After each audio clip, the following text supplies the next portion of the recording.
Salut à toi, salut Mathilde, salut Gomina, c'est l'heure de ta prise de la pastille sur Fréquence Lutine sur le 103.8 FM et le streaming et même en replay sur YouTube. Mercredi 25 mars, épisode 6, mauvais esprit, ironie et absurde sont les traîtres mots de ce bulletin info.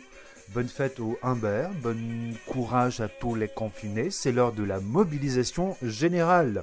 Oui, tous ensemble, tous ensemble, tous ensemble. Martin Hirsch, directeur général de l'assistance publique Hôpitaux de Paris, c'est un bienfaiteur des pauvres. Il a créé le RSA avec toutes les avancées qu'on lui connaît.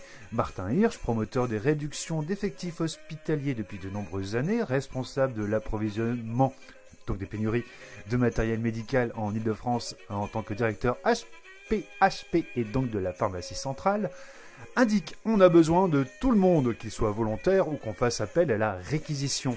On a aujourd'hui des soignants qui font des efforts qu'on peut qualifier de surhumains. Vrai. Et aussi besoin de leur attribuer une reconnaissance. Des primes, ajoute-t-il. Je ne sais pas. Oh, mais il faut qu'on leur dise aujourd'hui merci. Il ne faut pas mégoter avec eux. C'est moral, c'est pour le moral des troupes. Waouh, Martin, ça existe déjà, ça s'appelle des médailles. La verroterie pas chère qui flatte généralement l'ego des militaires. Crise du coronavirus oblige, le Canard enchaîné est disponible ce mercredi pour la première fois de son histoire sur le net. Un numéro historique du Canard, journal satirique qui sort ce mercredi 25 mars. Le palmipède est disponible pour la première fois en ligne, une première, donc pour ce journal centenaire.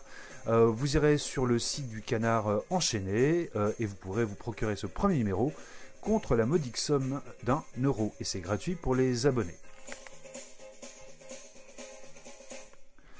Pénicaud, ministre du Travail, l'a clairement dit. La durée du travail, 60 heures, secteur. La durée du travail, je traduis, est portée jusqu'à 60 heures par semaine dans certains secteurs. Des dérogations pourront s'appliquer par exemple dans l'énergie, les télécoms, la logistique, les transports ou encore l'agroalimentaire, a précisé son entourage. Muriel Pénicaud indique via le gouvernement que le gouvernement prendra soit un décret, soit un arrêté pour changer ces deux limites et permettra des dérogations pour une durée limitée et dans des secteurs limités pour faire face à la situation.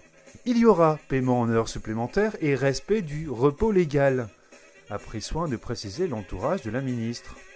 Le travail dominical pourra être aussi étendu et le repos compensateur entre deux périodes de travail passé de 11 à 9 heures, et ceci en fonction des secteurs. Est également indiqué que le gouvernement allait annoncer rapidement des incitations pour le secteur agricole qui va se retrouver confronté à une pénurie de main-d'œuvre pour la récolte des fraises et des asperges. Au boulot les feignasses, surtout les bacs -2. Bon, j'ai envie de vomir dans mes cornflakes, mais je me console en me disant que le travail rend libre. Allez, vive la Rance et vive les rincés.